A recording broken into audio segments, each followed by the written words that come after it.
Bonjour, qu'est-ce que c'est cette semaine? Ouais, après plus qu'un mois d'attente pour mes tuiles de toit, je les ai enfin eues. Ça veut dire que je peux finir mon abri.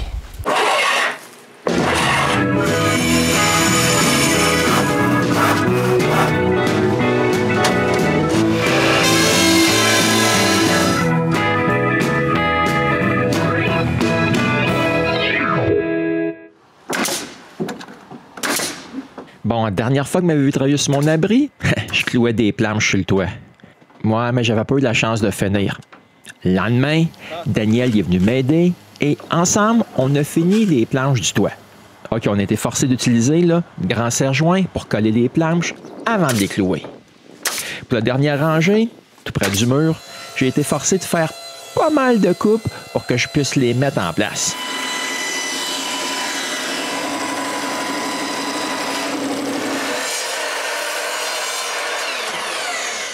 Ah, mais quand tout a été coupé, je peux les placer juste ici. OK, ici, là, le bois plus clair, c'est un bout coupé en angle que j'ai ajouté par-dessus la plaque murale. Maintenant, il ne reste plus qu'à mettre la dernière rangée en place. Bon, tout le bois est à sa place. Maintenant, il faut le couper à la bonne longueur. OK, pour l'autre côté, j'ai fait ça plus facilement en coupant du toit plutôt que par en dessous. C'est le temps de poser la membrane. Comme elle est autocollante, on a juste à la mettre en place puis la coller. Ouais, je sais que c'est un sacrilège de couvrir un aussi beau toit. Ah, mais comme consolation, je le verrai d'en dessous. Mettre une membrane, c'est pas trop difficile, comme vous pouvez voir. On met une lisière en place et on enlève la pellicule plastique qui protège la colle. Puis c'est tout. On a juste à répéter ça pour tout le toit. Maintenant que le toit est couvert, on peut prendre de petites vacances. Donc, René et moi, on s'en va se reposer au chalet pour 2 semaines. Je vous dis que c'est reposant. Pas de bruit de voiture ni d'avion.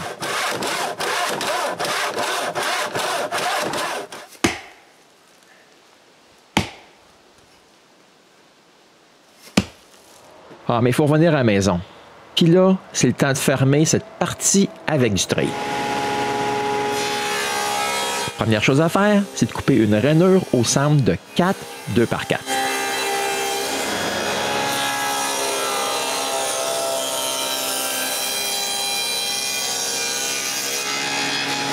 Ensuite, je trace la forme du poteau de béton. Puis je le coupe. Ah ouais, j'avais fait un test avant. C'est pourquoi j'avais la forme.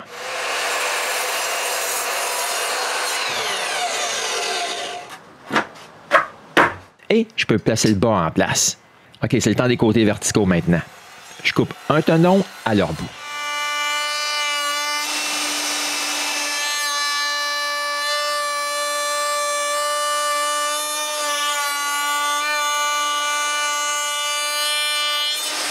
Et avec un tenon, ça s'emboîte pas mal mieux. Puis ça va être pas mal plus solide.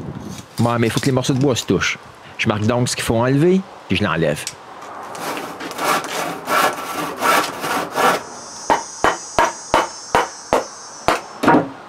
OK, c'est parfait pour le bas. Il reste le haut maintenant. Un autre succès. Mais j'ai aussi le morceau qui sera du côté de l'atelier à faire.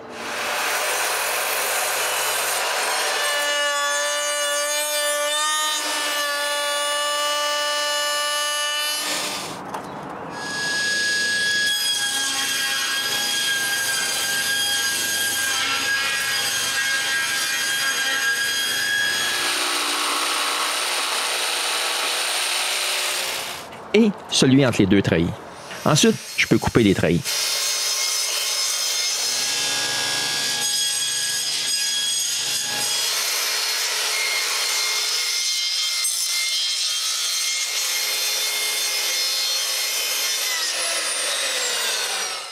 OK, j'essaie de voir si j'ai bien coupé ça droit, mais je m'aperçois assez vite qu'avec les morceaux qui ne sont pas fixés en place, c'est impossible. Je les visse donc à leur place.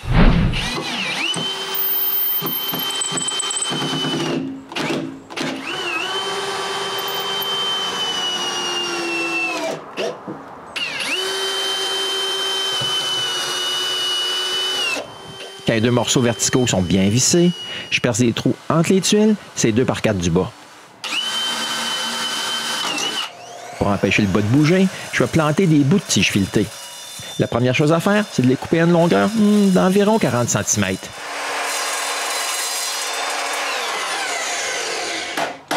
Ensuite, avec un boulon vissé à un bout, je plante les tiges comme des clous dans le sol entre mes tuiles.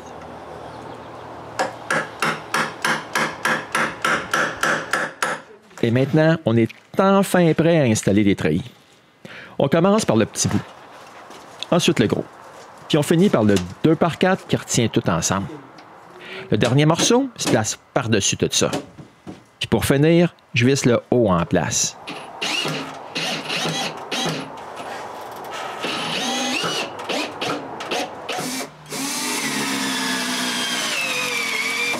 Bon, maintenant, il faut répéter tout ça pour l'autre côté. Ouais, mais ce côté-là, il ne sera pas de bord en bord.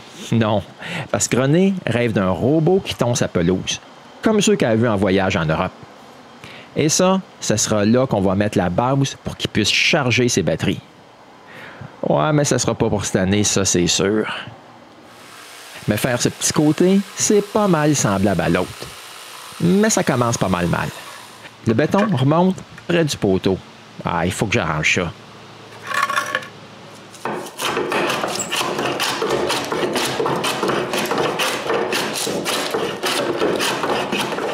Mets un coup raboté en angle comme le béton, le reste fait comme un charme.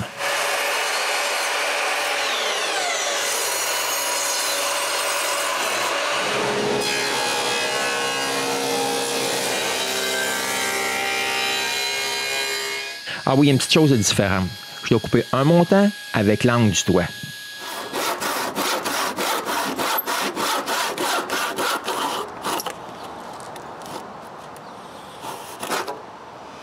Sur ce côté, je vais visser les 2x4 du pas au béton.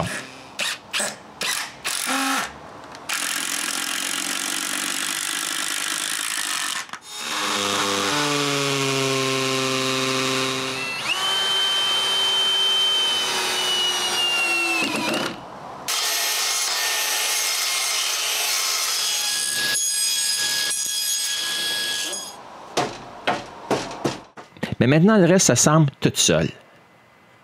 OK, c'est la première fois que je travaille avec du treillis. Ça s'installe pas mal bien. En plus de bien paraître. Ah, mais je me suis aperçu que c'est facile de le déformer. Il faut faire pas mal attention. Toutes les vis apparentes sont en acier inoxydable. OK, j'aurais dû utiliser ça pour mes planches à l'extérieur de l'atelier aussi. Et enfin, après 1 mois et demi d'attente, je reçois tout ce que j'ai commandé pour faire le toit. Ça va être pareil comme le toit de l'atelier, en bardeau de métal. La première chose que je fais, c'est d'installer la moulure de départ. Et je peux enfin enlever la bande anti-adhésive que j'avais laissée quand j'avais posé la membrane, il y a de ça, là, 1 mois et demi. Ensuite, c'est le temps de poser les rebords du toit.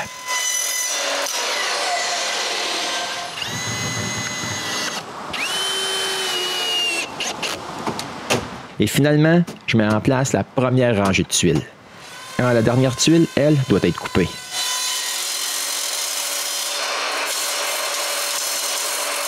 Et finalement, René et moi vissons la première rangée.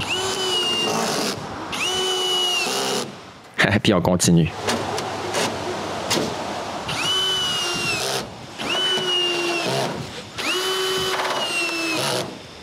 Installer un toit de bardeau de métal, c'est pas bien difficile. Je suis capable de le faire toute seule. Mais quand même, c'est pas mal long. Surtout en fin d'une rangée, là où je dois couper une tuile. Mais rendu près du mur, c'est encore plus long. Je suis même obligé d'utiliser une plus petite visseuse.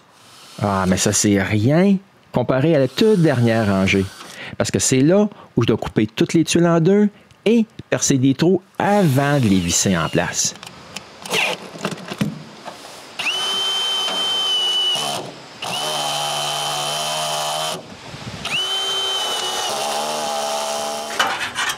Moi, mais ça serait juste ça. Ça serait pas si pire que ça.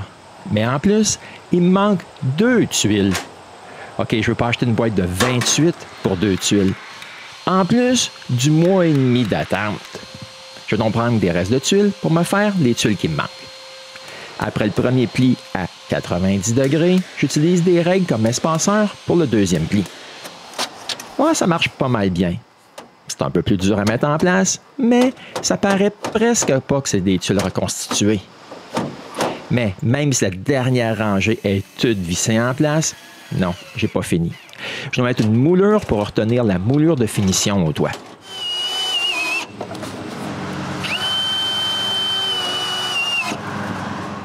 Il faut aussi couper l'angle du toit au bout des moulures. Avant d'aller plus loin, on vérifie si la coupe est bonne. OK, comme elle l'est, je mets un cordon de scellant, puis on est prêt à poser la moulure de finition. On commence par le petit bout du centre. Ensuite, les deux autres longs bouts. OK, c'est pas très difficile. Il faut seulement la visser au mur.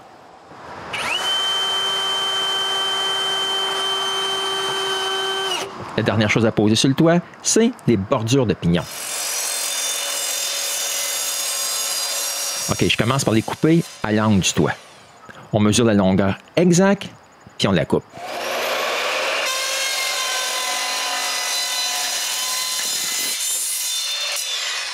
Ensuite, c'est aussi simple que de la glisser dans la bordure du rebord et de la visser en place. Puis je mets seulement 3 vis. Et avec cette dernière vis, notre abri est terminé. Oui, le toit paraît pas mal bien. Je suis content de notre travail. En fait, là, je suis pas mal content du résultat final aussi.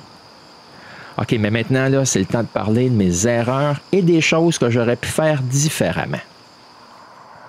Premièrement, les poteaux de béton ne sont pas à bonne place. Oui, ils sont tous bien alignés, mais j'ai mal mesuré. Ce qui a pour effet que le surplomb, il n'est pas égal d'un bout à l'autre. OK, là, mais comme Jean-Marc a dit, ça paraît pas de la piste cyclable. Aussi, si vous vous rappelez, j'ai installé 2 boulons sur les ancrages. Bon, c'était pas une bonne idée. Non, mon premier poteau est croche. Ah, puis il était trop tard pour le corriger quand je m'en suis aperçu. Ah, ça m'écoeure. Mais de la piste cyclable, encore une fois, c'est invisible. Il y a aussi les ancrages. J'aurais pu les couper différemment. Ouais, quand Evolution m'a envoyé leur scie, il y avait une boîte avec des échantillons de choses que la scie peut couper. Donc, un bout de tube de métal. Ah, je me suis dit ben trop tard que si la scie peut couper ce tube-là, aurait bien pu couper plus que les moulures de toit. Je vais donc essayer de couper le tube.